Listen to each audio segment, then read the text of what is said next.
none other than the esteemed Miss Rosie Sena Naika with us here today at ABC School of Learning. My first question to you is, you are a parent that sent your daughter here to ABC School of Learning and it's been 30 years. What is going on in your head? What does it feel like? See, I am one of those many mothers, out of many mothers, I'm one of those lucky ones to have sent my daughter to ABC School of Early Learning. She was the second batch, so this is 30 years ago. And I am so proud of the school where it has come to. I mean, this is a milestone. It's not just an early learning center anymore. It has a preschool, then it has inclusive education included into it. I think this is one of the schools that has such facilities, and the fact that they also adopted Think Equal. And for me, early learning and early childhood is of paramount importance for any human being because the first 5 years is very crucial for any human, because that's the 5 years that your brain development, 75% to 90% of your brain development takes place in those 5 years. So in those 5 years, if you do not give your child the right education, the right childhood, the right environment, it is going to reflect on that human being's the rest of the life. So even if you take UNICEF is putting a lot of emphasis on building brains, building future. And building brains, building future starts in the early childhood area. So if you do not give that foundation in the first 5 years, you will have a lot of perhaps drawbacks in life. So early school of ABC School of Early Learning has all the qualifications, all the it has the structure, it has from the curriculum to the facilities to the teachers to the training to practically everything. It's a very holistic early learning development center. So for me, I would like to congratulate first the two founder members, Ayoma and Rubini, because Ayoma and Rubini has done a wonderful job in making my daughter who she is, and many more kids over the years. And today they have more than 120 students. They started with 8 students. I think when Radhya was in school, they had about 40 to 50, and then it grew. So congratulations to ABC School of Early Learning. Of course, that was so insightful, ma'am. Thank you so much. My final question, I'm going to let you go. I feel like being a 20-year-old in Sri Lanka, when everybody asks me, what do you think the path to success in Sri Lanka at least, or how can we get out of this stuck situation, right? I always say education, because that's something I believe in. What is your perspective? Do you think to, grow Sri Lanka into a successful country in a few years from now? I believe it's the next generation that has the key to doing that, and education is definitely a tool to do that. What is your perspective on this? To me, education is the key. I've always said this in my speeches as a politician over and over again, even when I was in Parliament, even when I was the State Minister for Child Affairs. Unless and until a country would invest in human capital, that country cannot come out of where it is. If you are to see success, if you are to see development, if you are to become a global player, then you have to invest in human capital. So I've always said this, I've always stressed on it, where in countries, whether it's the public and the private sector together, work hand in hand and put in enough money into education. And when we talk about education also, I would go back to early childhood training, because the UNICEF's concept of building brains, building future. If you want to build a future, a successful future, and to be a global player, then you have to build brains. And building brains is in the first 5 years. So early childhood education is of paramount importance, in my opinion. For me, no country can, very especially Sri Lanka, we're going through an enormous economic struggle. In order for us to come out of this, invest in education. So human capital to me is the key. Oh, that is so rightly said. I'm sure you inspired a lot of people out there, parents and children alike. Thank you so much for everything that you do. It's truly appreciated. Have a good evening. Thank you very much. Same to you. Thank you. Took her on. Now she has children of her own, and she's also teaching.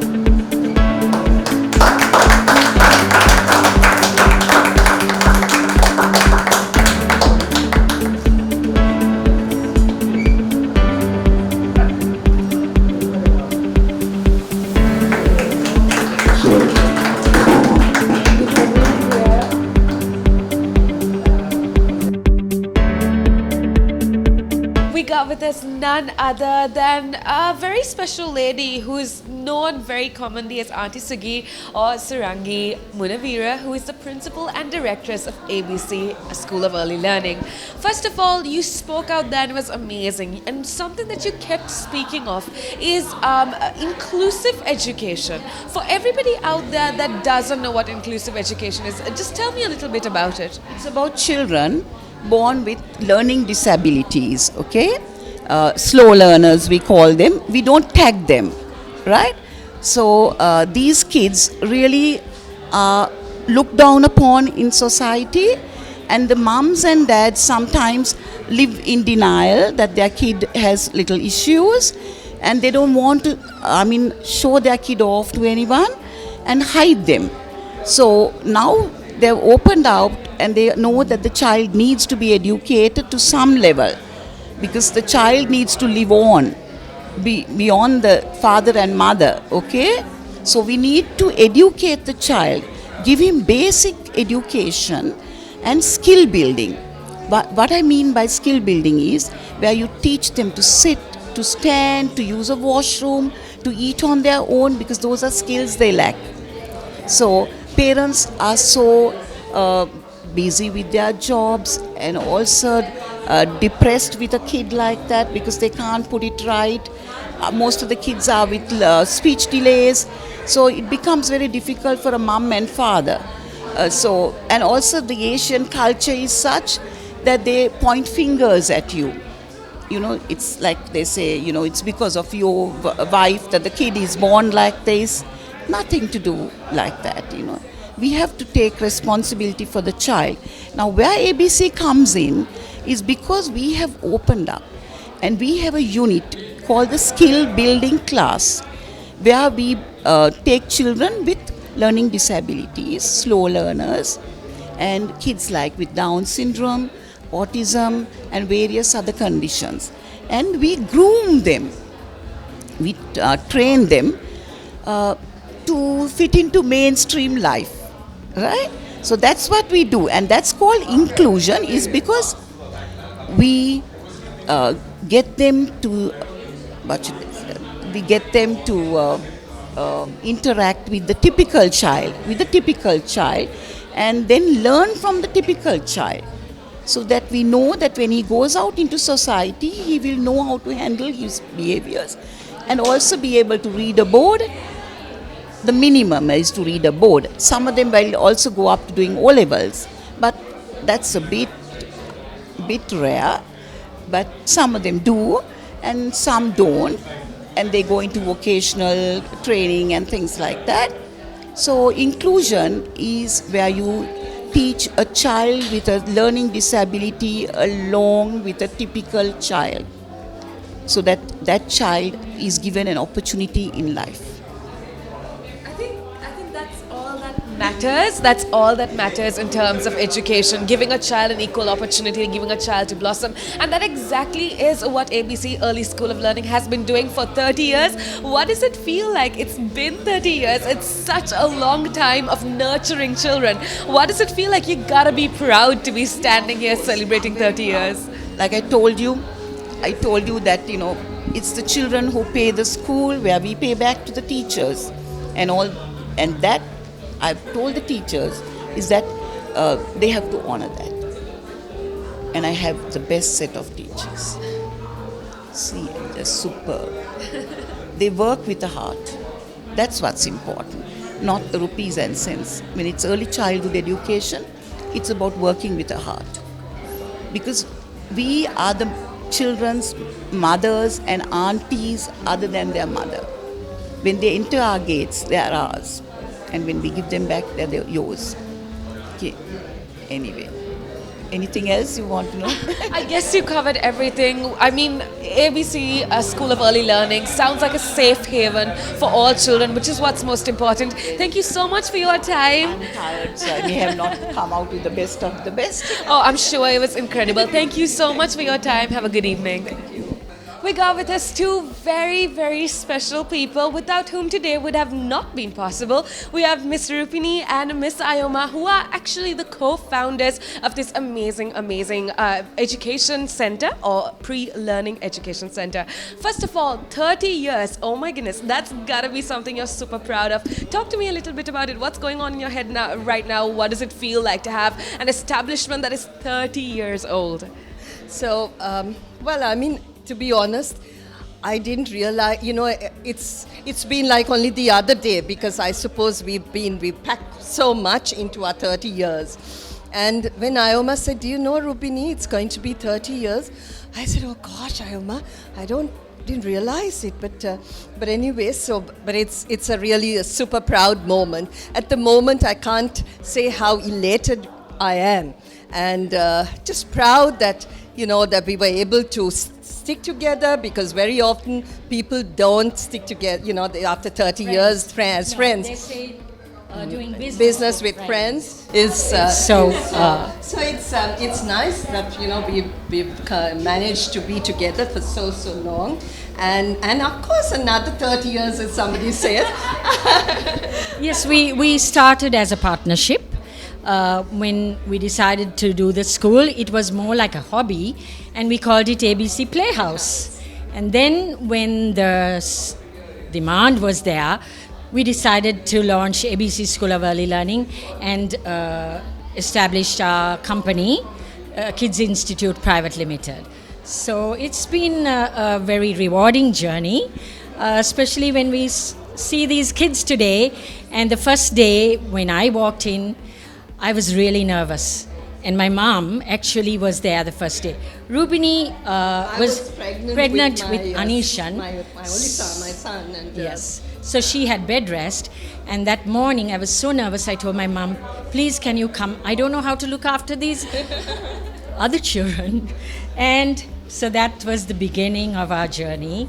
And I must say we have really accomplished a lot in these 30 years. Like I said before, we started another school, we went into daycare, we went into inclusive education, and we are also launching a new thing.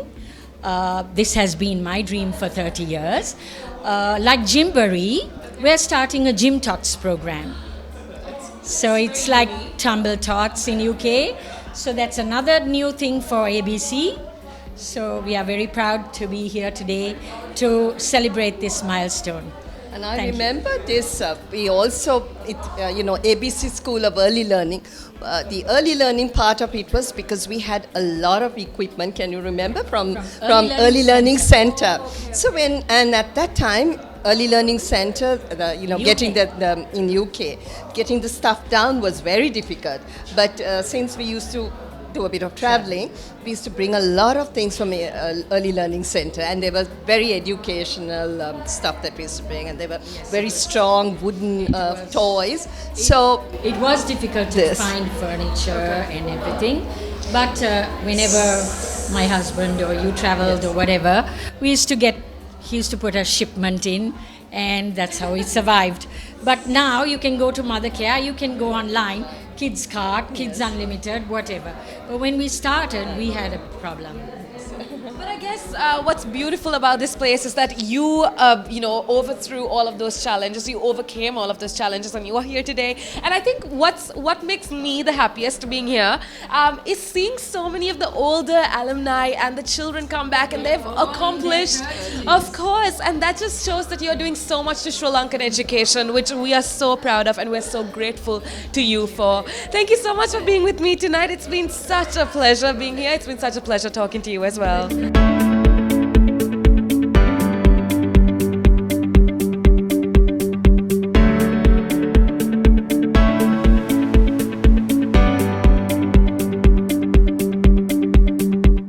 We got with us Aradhya and Sakya, who are some of the first students of ABC Early School of Learning. It's been 30 years, and you guys have achieved so much in life. What sort of credit do you give your preschool or your foundational education? To be honest, initially I had no idea that we were going to school in the first place. My mom totally coerced me into going to this place called ABC. She said it'll be super fun. You'll have the most. No, I got reminded this morning by way too many people. So clearly, I had a fantastic childhood, and I have become the man who I am today, which is a executive secretary to my father, which I'm thoroughly enjoying. And no, I'm kidding. I'm utter sarcasm. I'm bullshitting. Anyway, to be honest, this really did give me the foundational step I needed, and Auntie Ioma and the team here did such a good job with giving us actually people who we've been friends with for life. Like Radhya, I can say I've truly been with friends for life, and we were in the second batch, by the way, so there was the entire batch above us, and seeing all these old faces, they are not too old actually, to be honest. So we. I got that. Okay, thank you very much. Wait, you're not done. Really quickly, 30 years, it's been such a long ride. What is it, if you ever had children, would you consider this preschool, and why so? Because this is where we're actually all family friends, and literally I think our parents trusted Auntie Ioma and Auntie Rubini to kind of instill a foundation in us, and this is where we actually feel at home, because whether we leave preschool or whatever, it doesn't really matter, because like I said, Zaki has been stuck with me for life, and so has everyone else. So it's kind of like family. Just to be able to be 30 or 31 or 32 or 35, it doesn't matter, and have the need to actually come back and pay tribute to where we started. That's so beautiful, and I think that's all that matters as well. Thank you so much for being with me. It's such a pleasure talking to you. Thank you. It was Thank very you. We got with us Naila, who is one of the first students of ABC School of Learning back 30 years back, actually. And now she's established her profession. She's an established software engineer. Talk to me a little bit about how you think this preschool or this center of early education helped you today. Well, I think it's actually so important to give young children that space to play and to have fun. I think kids are forced into education and trying to achieve at exams and stuff really early on. And what ABC gave me was just the freedom to be a child, to have fun, to play. I still remember some of the fun games we used to play back in the day. And I think having the emphasis on fun being reinforced at a young age, it's something that adults forget. And I think having the grounding somewhere like ABC is really important to, ensure a bit of happiness as you get older as well. I think that's all that matters, right? Happiness and education both put together, which is why it's cherished for so long as well. Is there anything you want to say to everybody out there with regards to early education? You are somebody that's very educated yourself. Why do you think it's important to have that foundation of good education in the first stages of life at least? So I think that's important because if you can instill curiosity in a child, you are going to guarantee yourself an adult that's going to continue learning. And for me, ABC was one of the places where I really learned how to be curious and how to have fun learning. And I think learning is only effective really when it's fun, right? That's the beauty of places like this. And if you can get that instilled at a young age, then I think, magic will happen as you grow older. I couldn't have said it better myself. Thank you so much for being with us. Have a good evening, okay?